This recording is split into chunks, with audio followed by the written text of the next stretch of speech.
All right, Tyrone, can you hear us? I can hear you. Can you hear me? Yes, sir, we can. All right, we're cooking with grease now.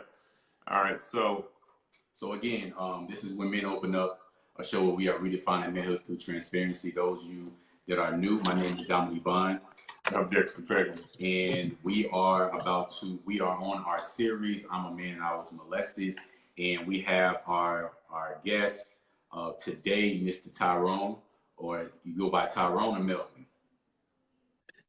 Ty, but you Ty. could say Tyrone. It's all Gotcha, good. Ty. So, Ty, first of all, we want to thank you. And before we begin, there is a trigger warning for everyone who's new. We will be talking about molestation. We may be talking about rape and so forth. So, just want to give that trigger warning. And if any of you all feel uncomfortable, please just stop reviewing the video. And Ty, if whenever you feel uncomfortable about sharing whatever or whatever question that is probably insensitive or uncomfortable to you, please just let us know. But first of all, again, we'd like to thank you. And please share some details about yourself first. And then we want you to go into your first experience with molestation. Okay. As you know, my name is Tyrone Melvin. I'm from Philadelphia. I am an outreach worker and certified sexual assault counselor here at WAR, Philadelphia Center Against Sexual Violence. So I actually, ironically, I work at a rape crisis center. Go figure. Awesome. And Oh, go ahead. I'm sorry. no. Go ahead. Mm-hmm. So, is there anything else you want to share about yourself, or is that all? No, we can kind of just hit on it. I'm a survivor of sexual trauma. Like many other men, I'm an African American male, and typically we don't know how to ask for help. And it's been taught to us to not even see ourselves as victims, which in itself is, kind of oppressive and a crime in itself. But I'm the face. I'm one of many. I'm the poster child, if you will, for men who have experienced sexual trauma. So, with that being said, I give permission to anyone who have experienced sexual trauma to ask for help. I'm here for you. And I hope sharing my story helps someone. And I really want you to kind of go into it. We may be jumping the gun, but can you first share how your experience with being molested plays a role with you as a social worker and being a part of this organization? It can be triggering because as an advocate and a survivor myself, I'm out in the field a lot. So with that being said, even when I'm doing my job, I get disclosures. And some of those disclosures can be overwhelming sometimes. I won't make pretend that no time that I'm not affected by it. I allow myself to have those feelings, those emotions, and then I try to process it. You know, so it's ongoing. It's ongoing. It's a tough job, but somebody's got to do it. Definitely. Hey, listen, for everybody out there in the viewing public, if you have any questions for Mr. Melvin, please feel free to put them in the comment section, and we will definitely try to get to those and make sure that he has an opportunity to answer those. And so, and please share the broadcast, by the way, as well. We want as many people as possible to see this and see what's going on, because you never know, if you do share the video, somebody else may have had a similar experience and they may want to share their story as well. So we really want you all to do that for us as well. But sorry. No, you're fine. And so, with that being said, Tyrone, can you share with us your first experience or your experience with molestation? What was the circumstances behind that? And we'll go from there. My first experience as a survivor of sexual trauma started around 6 years old. It was from a family member. And thinking back now, I can kind of identify what that grooming process looked like, because it didn't start out immediately with a touch. it started out with her revealing her nakedness to me and appealing to my flesh, if you will. Uh, that happened a couple of times, and then she started asking me to touch her. Uh, those touches eventually led to her touching me, and then led to sex. And this went on for about 10 years. This went on from about 6 to 16, to be honest. And in that same time frame, and I often forget this, and I have to learn to speak on this, I also experienced inappropriate touching from a male teacher in that same time frame. So I'm learning to say that out loud because that's still difficult for me as a man. And even though I'm an advocate, I still have those emotions where just that thought alone makes me uncomfortable to say that out loud. But you know, sexual violence is sexual violence. So in my case, it happened from a male and a female. The female led to sex. The male perpetrator was just inappropriately touching. Wow. And this female family member, can you share the relation? Yeah, so it was a cousin. And as I said, I had a lot of interaction with her in that time. I spent a lot of time with her. So every time I saw her, from the time of the grooming process, eventually, as I said, it started with me touching her, the vagina area, and experimenting, exploring that and playing with that. And eventually she started touching me uh, and creating that sensation in that relationship between myself and her. At some point, it got normalized because it led to sex. So you mentioned a phrase, and for those who might not be familiar with the grooming process, can you explain what that is? So the grooming process is when a perpetrator takes a child, and this can happen even in adult relationships because any of us can be groomed in relationships. Typically, the grooming process looks like the perpetrator has access to the kid. They spend time with the kid, and in some cases, in my case, now that I'm thinking back, they start doing things for you, uh, luring you in, and creating the secrecy, having that conversation that this is between us. There's nothing wrong with what I'm doing to you. And it gets normalized. After a while, you learn to believe the lie. And because you're vulnerable and you do get some sort of sensation out of it, you're okay with it. And you don't even realize that you're actually being groomed to be abused. So, I, so a lot of questions popped in my head after you said that. So I first want people to have an understanding on how did she have. You talked about access. Why, and how did she have so much access to you? Because she was a cousin. Okay. So I was always around her. And so when my mother wasn't around or when I was over her house, what would happen is, I'm a kid, I'm a little boy. She would walk around me naked. Well, I'm a little boy looking at a 16, 17-year-old walking around me naked. So that's going to appeal to me, to my flesh. And of course, I would get excited over an extended period of time. And that happened for a while. And like I said, she started touching herself and then eventually started asking me to touch her, which, I got some sensation out of it. And then she started touching me. And like I said, somewhere along the way, it led to intercourse.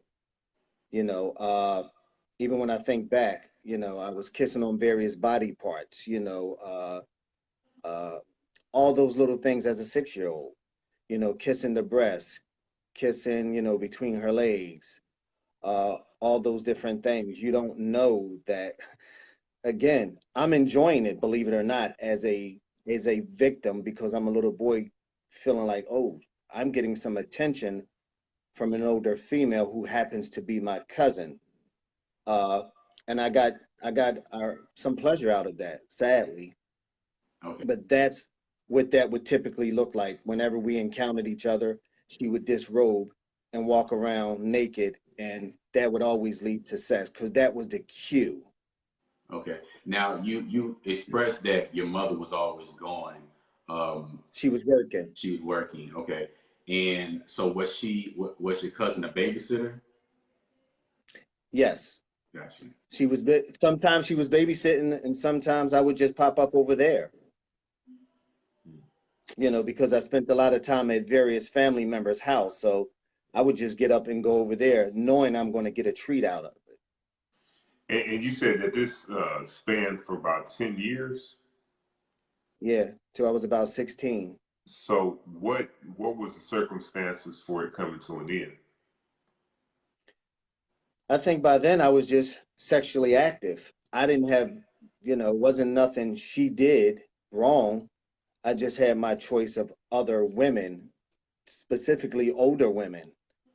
Ironically, it started out with an older woman, and that would continue on with older women. Older women seem to appeal to me, and I seem to have appealed to them. So those are the situations I would find myself in. That being coupled with just having access to various girls in general. At 15, you're sleeping with any and everything. Anybody that pays you attention. So if my math is right, so that puts her probably mid to late 20s. Did she ever Early, come to the point and say, you know what, I shouldn't be doing this, or? no, we never had that conversation. We had that conversation without exaggeration, probably almost 20 years ago. She picked up the phone and called me one day and said, I needed to speak with you. And that's when she went on to share her story about her own trauma. And for those who don't know, uh, in most cases, most survivors of sexual abusers don't typically go on to abuse other people. That number might be about 3%, but we're talking way back then. So I don't know what that percentage would have looked like, but she fell in that category as someone who was a survivor of sexual trauma and then turned around and perpetrated the behavior in itself. Right. And so, because we talked about this earlier, can you go more in depth with the trauma that she experienced? Uh, it was brought to my attention that I believe it was her father and her uncle was sexually assaulting her at a very young age. And I think that was even happening when she was doing that to me. And so even when I think back now, some of the guys she may have dated were much older than her. So that would be normal for her because that's what was happening to her. I don't know that they were all.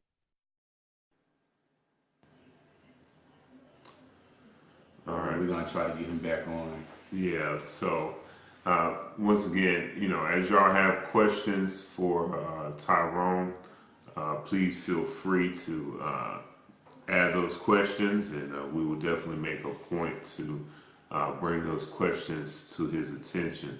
Yeah, and if we're not able to get him on the screen, we'll easily just pull him up on the phone and just get him on speakerphone. We'll just keep it going. Yeah. So give us there he goes. Try one more time.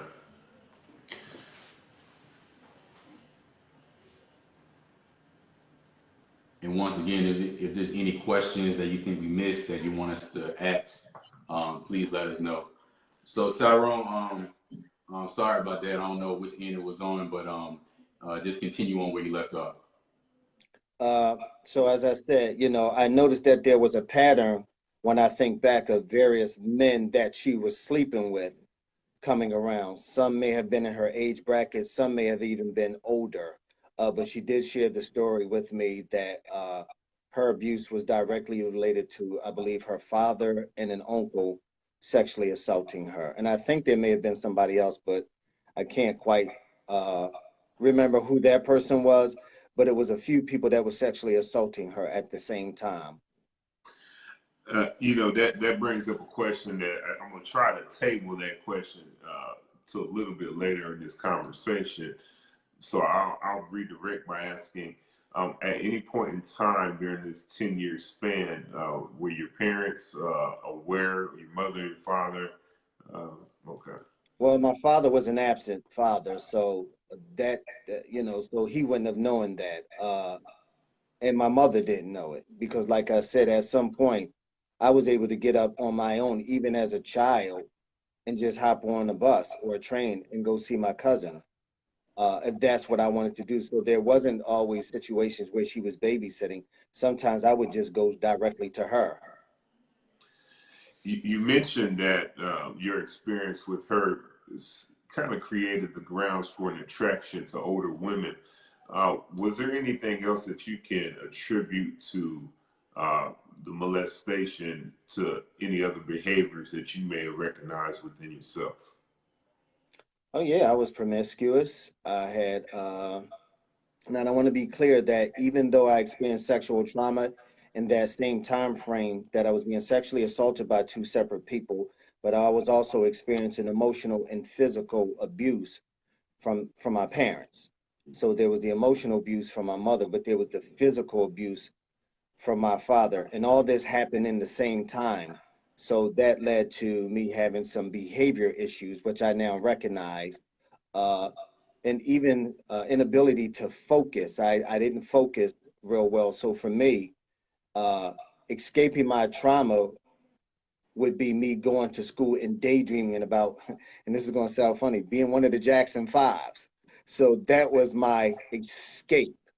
And so I couldn't retain a lot of information. And it didn't help that even when I would do my homework, that was difficult because I didn't have a patient mother. So if I got something wrong, I got criticized. So you have all these different dynamics going on. Uh, I was a bully. I had anger issues. Uh, I didn't even realize, and probably until a year ago, that my panic attacks started somewhere around 12. So I had panic attacks as young as 12 years old, and even bouts with depression. Uh, Promiscuity was, you know, at the top of the list. I had no value for my body, none whatsoever. You know, if you paid me enough attention, uh, it's just going to go down. I didn't really have to work hard for women, so they would find me, and it would just go down. So I had no value for my own body, no more than I had value for their bodies. Uh, Depression. Oh gosh, what else? Poor coping skills. You know, so the list kind of goes on, and so even to date, I still struggle with anxiety and depression. The panic attacks, I don't really have that, but I do struggle with the depression and the anxiety to date, which was a big factor then. Let me ask you this, and then I'll shift to let Dominique ask his next question. So, when you were coming up in your, I guess now in your teenage years, were you able to attribute the behavioral issues to the fact that you're molested? Nah, Okay. no, that wasn't a discussion we had like in those days, you know. Unfortunately, in my community, which is the African American community, it was kind of normalized. Uh, if your homies found out you had sex with an older woman, that was praised. In fact, it was taught that you were an adult. You was introduced to sex. You're a man now because you're doing that. Uh, so in my case, I was popular. So I think I had a lot of people around me that benefited from my being abused. So even when I was sleeping around, hanging with me was a benefit for them because they have access to girls. Mm. I've always had access to a lot of women, whether they were my age or much older. So you know, I look back now and I can honestly say I was always in an abusive situation where someone was taking advantage of me. Right, You know, so I had you know, I didn't recognize myself as someone who was being victimized sexually. right. I got pleasure from it. And even when in your teenage years, you had older women um, going after you as well, correct? Yeah, and that was problematic. So we had a TV show here in Philadelphia, which was a kind of combination of like American Bandstand and Soul Train. And so I was one of their dancers, and so I was real popular. So imagine being a broke celebrity on TV and having these fans. So what was crazy was older women, when you get your fan letters, some of the fan mail would be filled with inappropriate messaging, letters, or panties. Uh, so again, it was always another level up of abuse for me. So that attracted women to me. So if I was their little access, their boy toy, whatever you want to call it, that's what I was. And I spent a great deal of time in my teens having sex with older women. Got you. Now, I wanted to, and we may revisit it again, but I wanted to move to the experience with the male teacher. When did that experience begin, and how did it? Third grade, third grade. So it might have even been fourth grade. I think it was fourth grade. Uh, because I had behavior issues, I always found myself having to stay in class. And I don't. I'm probably a little older than you guys. So back then, you stay in class and you would have to write something in a composition book 100 times. Like, I won't do this, I won't do that. So I found myself in those situations quite often because I had behavior issues. So in those kind of settings, that's when the teacher would take advantage of me. So when he was supposed to be teaching me something or correcting me, correcting something or going over, I guess, a subject, whatever I was, struggling with, his hands would go on my lap and he would, start fondling me. Uh, uh, and ironically, this same teacher uh, had access to me in a whole nother way. Myself and two other brothers, I don't want to share their names. So this is what his grooming process looked like. He had a little money. He realized that we were fatherless child. So we would spend the night over his house. He would take us to parks, movies. He had access to motorbikes. So he would use all those different things to kind of uh, Build that. get our attention and keep us excited. So there was an incident, and I think it may have happened 2 times, where myself and the two kids that I grew up with, we would all sleep in the bed together. But I clearly remember waking up one time and finding the teacher behind me trying to remove my bottoms. And then I switched places. I think I said something or whatnot, something or whatnot, uh, and I switched places. And I do remember him at some point during the morning that he tried to convince me that it was a dream, that it didn't happen. Uh, and I remember that like yesterday. And then it happened another time when I went over there, and the same thing happened. I repositioned myself, and at this time he didn't acknowledge it as it being a dream. He didn't deny it, but what he did say was, "Don't tell anyone."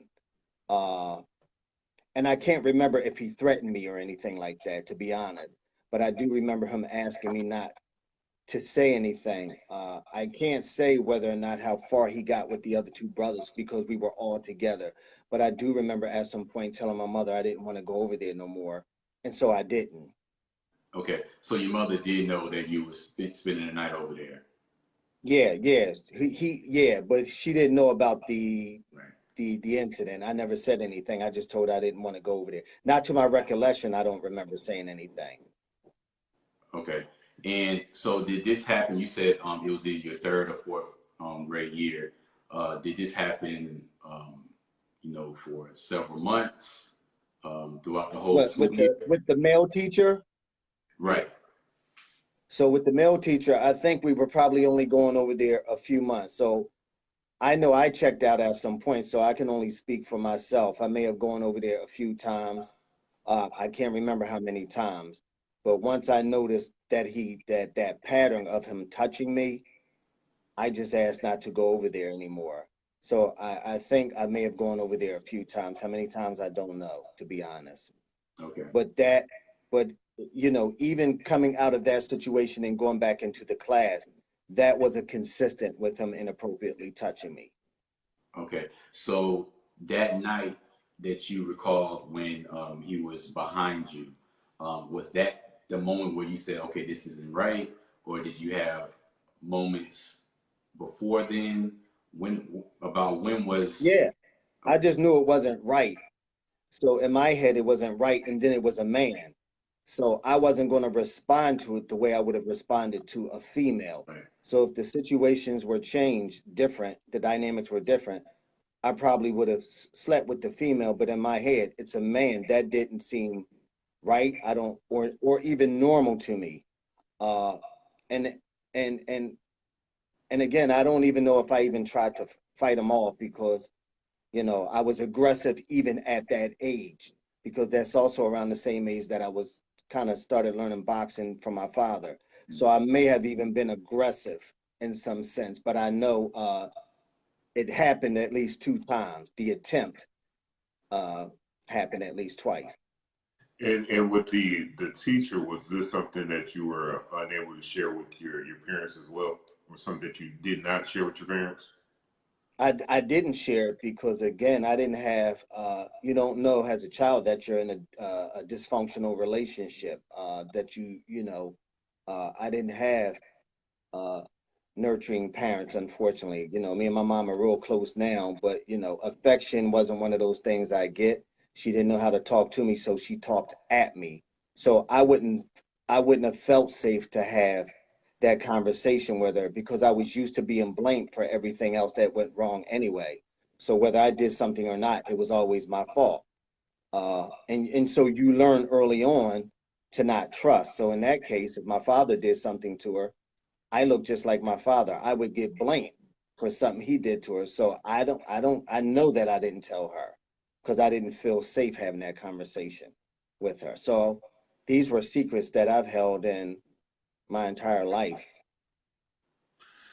Let me ask this. So, with the instance with the teacher, with your cousin, I don't know if there's anything else, but how did these instances, how did this trauma, how did it impact your ability to have relationships, as you transition into adulthood? So I'm honest enough to say that it impacted my relationship a lot. Uh, it wasn't just the sexual abuse, it's the upbringing as well. So when you don't really have a loving connection to your own parents and you're suffering emotional, physical, and sexual abuse, that impacts how you see the world. All my relationships, I believe, were abusive in some kind of sense. Not all of them, but in some kind of sense because I didn't trust people, so I had anger issues. I was easily startled or overwhelmed. Uh, if you got into my space too much, that I would just shut down. So, if I'm dating somebody who got a lot of kisses and hugs, what was normal to her was unnatural to me. That wasn't my love language. So I would easily be overwhelmed at times. It impacted my relationships in other ways where I could go sleep around and I would feel like trash or dirt. So after I sleep with this girl or woman, I would immediately go jump in the shower and try to scrub the filth off. I spent a lot of time, even in my teens and even as an adult, doing that. I would turn around and just blame myself for being stupid, not knowing how to protect myself or feeling dirty. I have intimacy issues meaning emotional connection. So anything that looks like love uh, would still overwhelm me. It impacted my marriage. I had a 20-year something marriage. I now that I'm out of it and I look back as a divorced man, I attracted toxic relationships in my space. And that marriage was one of those situations where you're living in a lie, uh, and you mirror each other. You don't even know that's the energy that you're putting out. Why I may have been I was a serial cheater. I was a liar. I was manipulative. I didn't trust anyone. I was emotionally abusive. Uh, if I could even be physical if I felt that you were getting too close or you touched me. So I didn't like anybody to touch me a certain way, male or female. If I felt that you were getting to hit me or do anything, that resulted in me striking you first. Because that was a form of aggression. I was used to both of my parents taking their aggression out on me. So I didn't take too well to anything that looks like aggression if I made them upset, even if it was my fault. So typically they would probably provoke it a little bit more, put their hands on, and women sometimes communicate with their hands. Well, to me, you're violating me. You're touching me and you're being aggressive with me and you're talking to me. And so that impacted how I see the relationship. And even now, I'm still single for the same reason. I'm still doing the work. I still struggle with the depression and anxiety. I still struggle with getting close to people, being vulnerable with people. And if I feel like I'm getting too close, I'll sabotage the relationship. You know, I'm honest enough to say, as a man, it impacts me where that shame sometimes comes into play. Now, and I'm doing the work on myself, but I don't pretend that the shame doesn't come up Right. at times. I don't pretend that there are days when my self-esteem is high, and then there's other days where I might not have no self-esteem and I feel like a failure, like I can't get anything right. And then those messages play in my head. You're never going to be this. You're never going to be that. You're just like your father. So all those things, they play in my head. So it's a struggle to be me, even when I'm doing the work. But I am doing the work. Uh, I had dissociative behavior, so I didn't even allow myself to cry for years. I learned to cope because my relationship with my father was strictly abusive. So the only two contacts that I've had with my father was him taking me to boxing practice or showing up, excuse the expression, to beat my ass if I did something wrong and my mom calls him. And so imagine being 14, 15, 16, and the only time you see your father is at boxing practice or he's showing up, and then he beats you to a pulp and then he parades you in public. So he makes you sit outside so everybody can see his work. He was a cop, but he was also a former fighter and a trainer himself. So there was times that I would go to a dance show with injuries. I would have bruised ribs or something was hurting. And so you learn to ignore your own pain along the way. So that's what I would do. I would disconnect and not allow myself to feel anything. And then somewhere along the way, it got normalized, and it's just how I coped. Can you go more in detail with you was expressing that you was doing the work for the listeners? Can you go more in detail with specifically what did that really look like for you? You mean doing the work? Yes. So for me, the work means recognizing that something is wrong, that something did happen to you, and that toxic masculinity makes it very difficult men to acknowledge that something happened to them. That by saying something happened, you're somehow seen as weak, soft. You're not a real man or any of these things. So I know what it was like to stuff all those things away for years. So as I started doing the work, I started realizing masculinity had nothing to do with the emotion. The emotions work the same, whether it be a male or female, when trauma is involved. Uh, as for me, I had to give myself permission to ask for help, and then I had to give myself permission to say out loud, something is wrong with me. I don't know what's wrong with me because I can't articulate everything. I just know something is wrong with me. So I started getting counseling. Uh, and I remember the first counselor that I had, Dr. Berry, a good therapist, but one of the first things she noticed is that I didn't allow myself to feel anything. So if she asked me something that was a triggering question, if I even thought a tear was coming on, I would shut it off. Uh, and so I didn't get far with that first therapist because I wasn't ready to do the work at that time. And then eventually I joined the support group at a church that I fellowship at, Enon Tabernacle here in Philadelphia, which is a wonderful church. And they have a group that is geared towards survivors of sexual abuse. Uh, and a great friend of mine, R.G. Allen, who's also a trained sexual therapist, who's also like a big sister, was the one that really helped me process some things and look at myself, and gave me permission to kind of say, okay, you are not what you went through. This is what happened to you, but you don't have to define yourself by those things. So it's okay to ask for help and to get to help, and and to tap into those emotions, which are still difficult for me even at 53. I'm doing the work. The thing I can say now is that if I'm not feeling well, I can say those things out loud. I'm not feeling right. Something is wrong with me. Uh, and so I'm able to pick up the phone and talk to someone else who can help me. And then my line of work, I'm surrounded by wonderful people here at WAR, Philadelphia Center Against Sexual Violence. And so we're all kind of, not all, the ones that I have the relationships with, I gave them permission to check in on me. So when they think something is going on with me, they check in on me and say, are you doing your self-care? You know, this is what I think you should be doing. You know, they encourage me.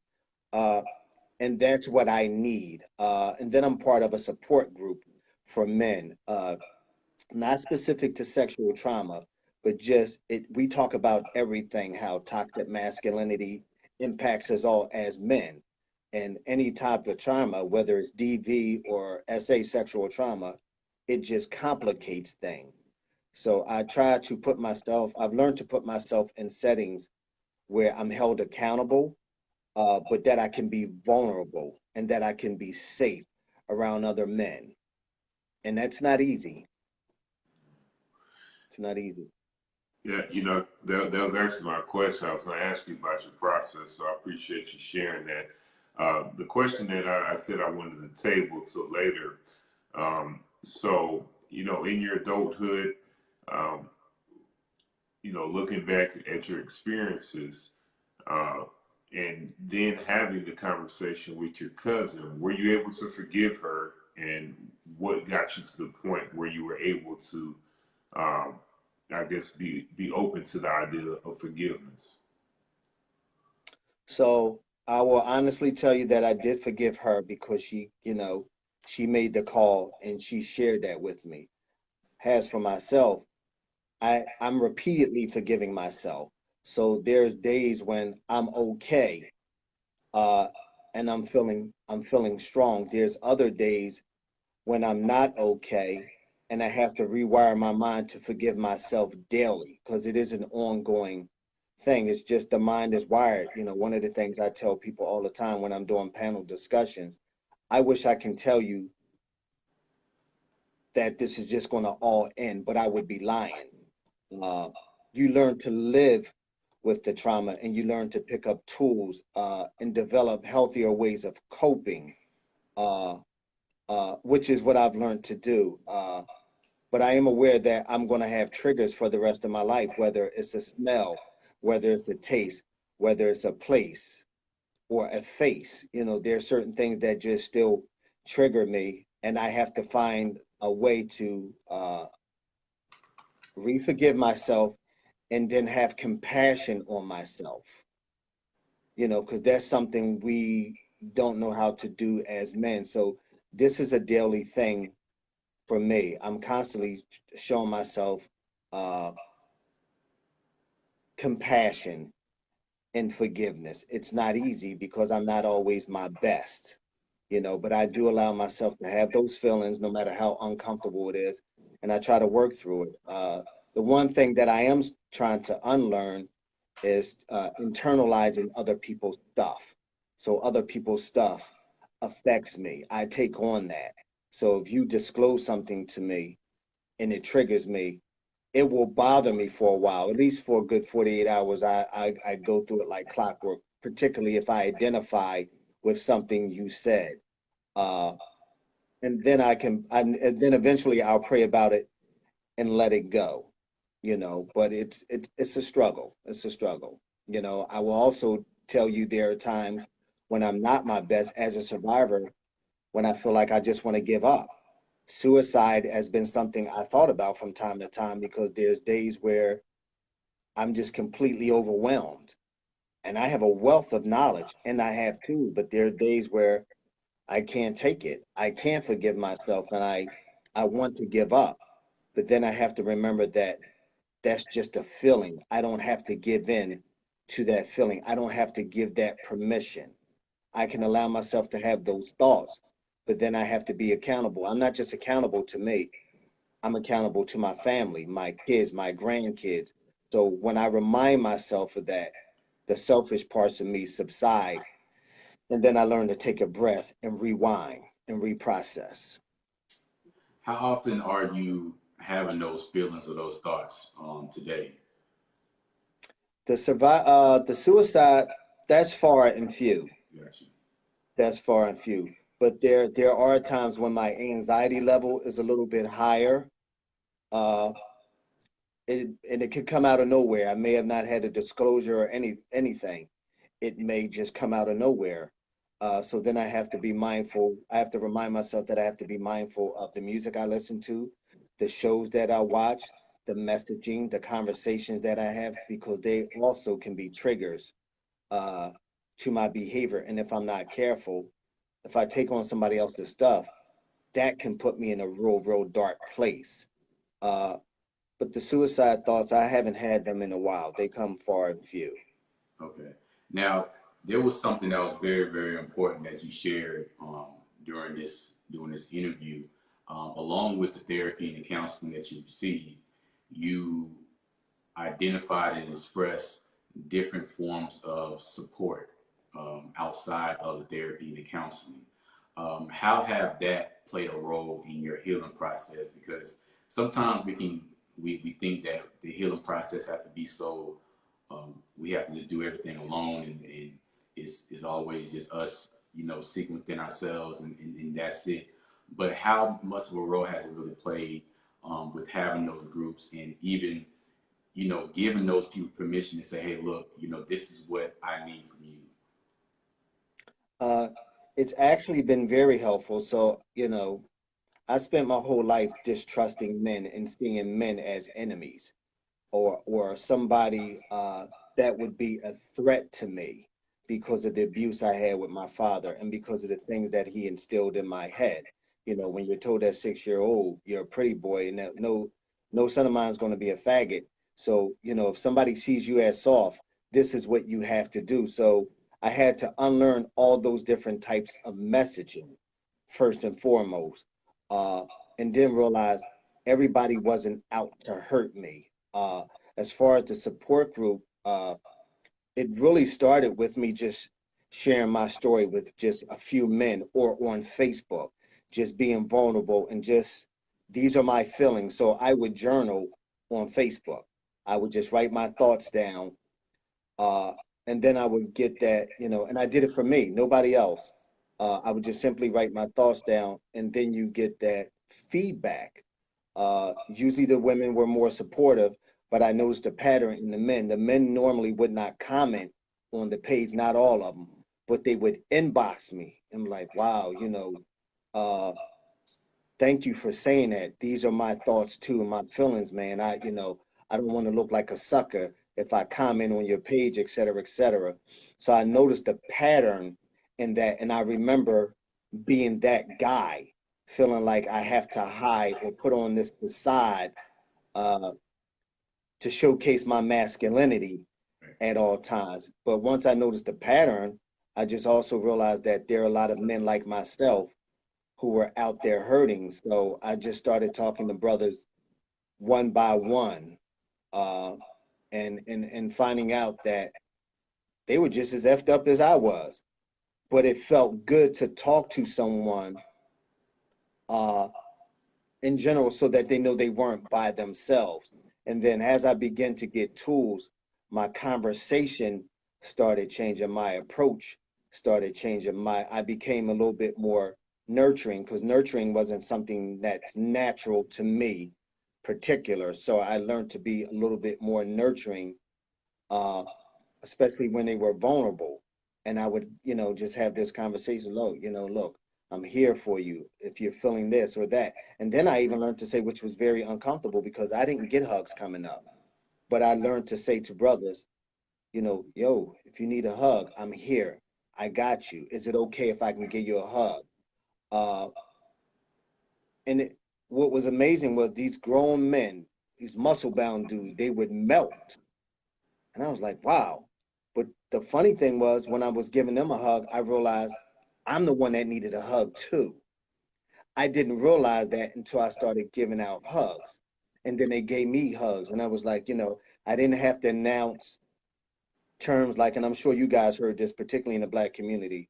Oh, no homo before I hug you. Like all those things that it's like you're trying to announce your masculinity before you do something vulnerable. Like, so I didn't feel like I had to say anything, but I realized I was also secure in parts of my masculinity. So that wasn't something that even came in my mind. I just saw a brother that needed a hug. I grew up without hugs, so I knew I needed a hug, and I hope the hug helped them. And so when I noticed the pattern, I started putting myself in those kind of safe spaces. And then I found a particular group that a good friend of mine's, Philip Roundtree, a really good therapist, a really good brother here in Philadelphia, is doing some wonderful, amazing things. And so his support group is just that, brothers from all walks of life. It started out as just mostly African American brothers just coming in. And he struggles as a therapist with depression and anxiety badly. But his thing was he announces it. So he came into the session saying, hey, this is how I'm feeling. I just want to put that out there. So, I might even need a hug from one of you brothers, even while I'm giving you some good word. Uh, and that for me sounded good, but it felt good. But then when I looked around the room, a lot of us was just messed up. We didn't even know what self-care looked like as a man. What does that look like for a man? We don't know what that is. Uh, and this is something I'm still practicing even as we speak. I mean, I'm always being encouraged. Ty, do some self-care. So I'm learning these things. So for me, the group has been very helpful in me identifying that it's not just me that's going through something, but it's a lot of other brothers out here or men in general that are just suffering in silence. And so we need a safe space where we can be vulnerable with each other and talk about this, you know? Uh, we're coming down to our closing, so we only have a few minutes left, and we want to give the opportunity if anybody out there has a question for Tyrone, please feel free to uh, post your question, and we'll try to get it to him before we close out.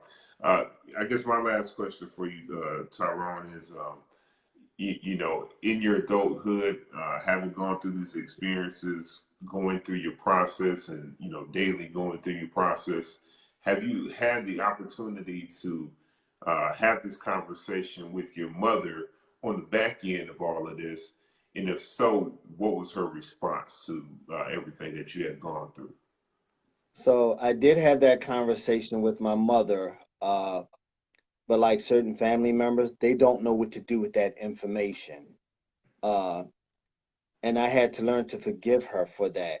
And at some point, I had to learn to be okay with that. I didn't get the response and the support that I wanted to. Uh, I did get the support. Uh, I did get to have a conversation with my father about what he did to me on his deathbed. And he apologized to me for what he did. But it was funny because I still didn't understand what his story was like as a child until he passed away. And once he passed away, I heard all the horrific stories, and then I understood why he did what he did. I learned to forgive him because he apologized, and he asked me, and he said to me, I know that I wasn't no good. I know that I wasn't a good father. But if I can give you any advice, I would say to you, don't spend your entire life being angry and unforgiving. Learn to love people. He said, you're a better father to your kids than I've ever been. It's okay. I envy the way you are. And so for me, he just wrote out $1 million check. Mm. You know what I'm saying? Like, so I was able to have some closure, but that was just a short window because I was just getting to know him on his deathbed. So, there's all that other stuff that comes up. But as far as my mother loves me. She just doesn't have the tools to kind of nurture me with that kind of information. And so I had to be okay with that. Uh, I love her to death. Our relationship is still great, but I still don't get the I love you unless I tell you first. I don't get the hugs. So, I would like more, but I've learned to accept it just the way it is. And I just love her. I love her unconditionally. And I accept that she hasn't done the work.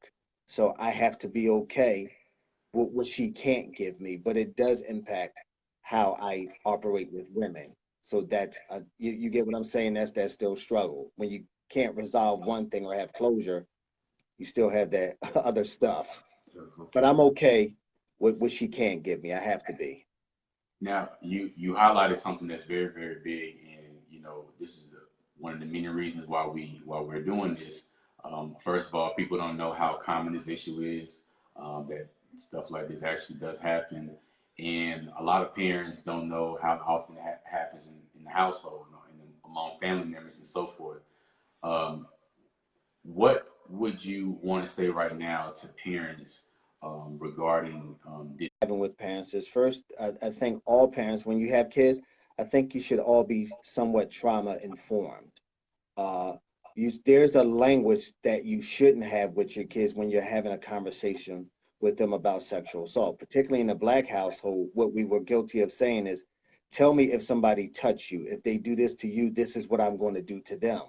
And what happens is if that child gets victimized, uh, you've already set them up to not disclose to you because their first instinct is to protect the parent.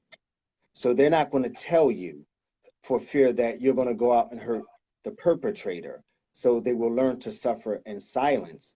I would also uh, say to parents, if you notice a change in behavior, uh, please believe the child when they say something happened to them. One of the things I'll always tell parents is sexual predators can look like anybody. They can look like me. They can be your father, your mother, your brother, your sister, your grandfather, the pastor, the coach, the uncle, the person you think that's not the person of capable of doing that. It's probably the person that's doing that. So when someone says something to you, believe the child. I would also encourage parents when they see a change in behavior, whatever you say to your kids, don't say what's wrong with you. They already feel like something is wrong with them. I would encourage parents to say, what happened to you? Give them permission to feel safe in telling you something because when you say what's wrong with you, you have to remember as survivors, we already feel like something's wrong with us. For if you were anything like me, I felt crazy. I felt shame. I felt dirty. So on top of what other messaging you get, but I would also encourage parents to find a way to properly love your kid and nurture them. Be a support system.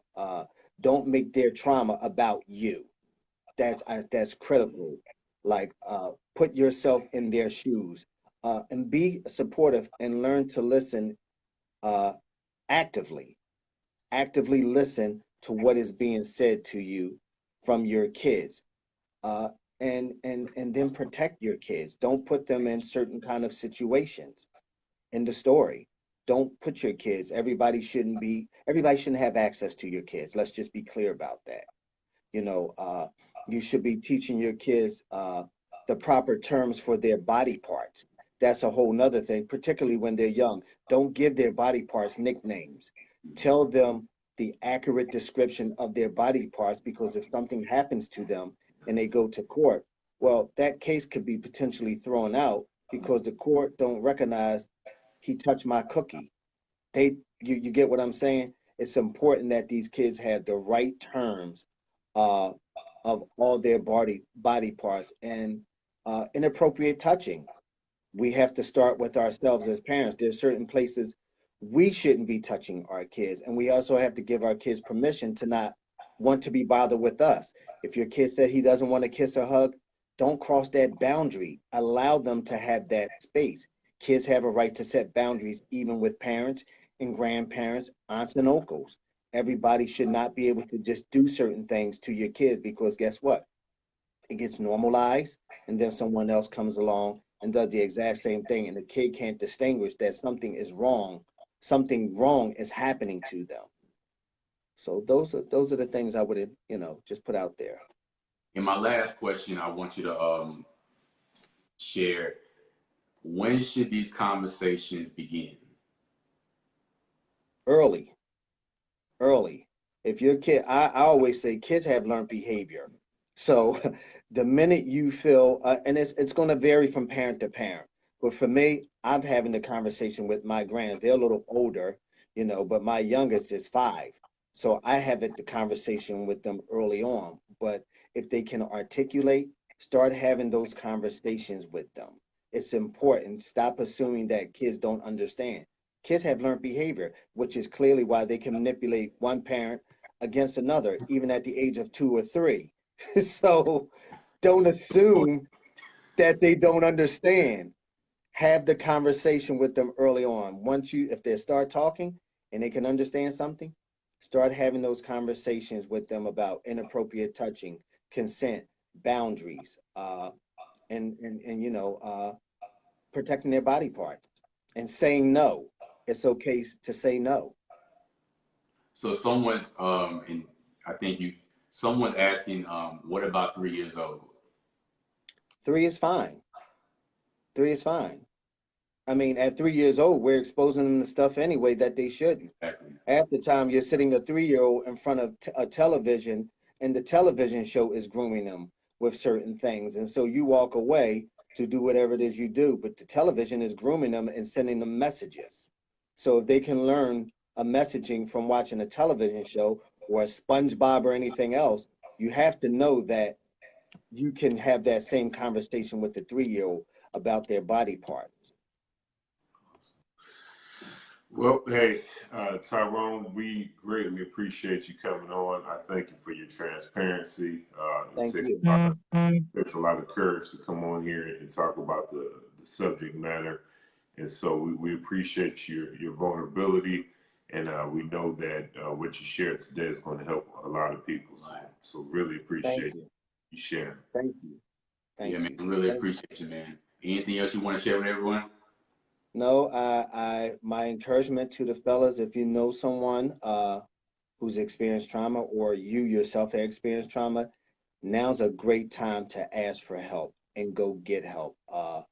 If you leave this trauma unresolved, it can lead to various forms of depression, anxiety, mental illness, uh, drug addiction.